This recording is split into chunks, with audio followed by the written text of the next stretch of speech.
Snoring అనంటే గురక. So, snoring సాధారణంగా ఏంటి అనంటే నారో ఎయిర్‌వేస్ మనకి ముక్కులో వంకర ఉండడం లేదా ముక్కు పట్టేయడం వల్ల గానీ, లేకపోతే మన టాన్సిల్స్ పెద్ద సైజులో ఉండడం, లేదా కొండ నాలుక అన్నది బాగా పెద్దగా ఉండడం వల్ల, లేకుంటే మెడ కండరాలులో లాక్సిటీ వల్ల గానీ పడుకున్న పొజిషన్‌లో మనకి గురకలాగా శబ్దం వస్తుంది నిద్రపోయేటప్పుడు. దీన్ని స్నోరింగ్ అంటాం. స్నోరింగ్ వల్ల ఏంటి అనంటే సౌండ్ ఎఫెక్ట్ ఉంటుంది అండ్ పక్క వాళ్ళకి ఎక్కువ ఇబ్బంది ఉంటుంది గానీ, బట్ అబ్స్ట్రక్టివ్ స్లీప్ యాప్నియా అన్నది డిఫరెంట్ ఎంటిటీ అనమాట. అబ్స్ట్రక్టివ్ స్లీప్ యాప్నియా అన్న అన్ని కేసెస్‌లోనూ స్నోరింగ్ ఉంటుంది.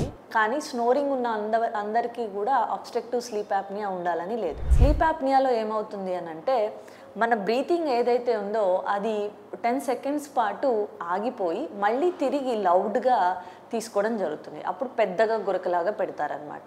సో, ఎప్పుడైతే ఇట్లాగా 10 సెకండ్స్ అన్నది మన బ్రీతింగ్ ఆగిపోతుందో మన బాడీలోని వేరియస్ ఆర్గన్స్‌కి ఆక్సిజనేషన్ అంటే ఆక్సిజన్ సప్లై అనేది తగ్గుతుంది. దీనివల్ల ఏంటంటే మార్నింగ్ టైం అంతా నిద్రగా ఉన్నట్టు, ఎప్పుడూ అలసటగా ఉన్నట్టు ఉండడం, వాళ్ళ హెల్త్ ఇష్యూస్ అంటే లాంగ్ టర్మ్‌లో బీపీ, షుగర్ సమస్యలు లేదా హృద్రోగ సమస్యలు లాంటివి వచ్చే అవకాశం ఎక్కువగా ఉంటుంది.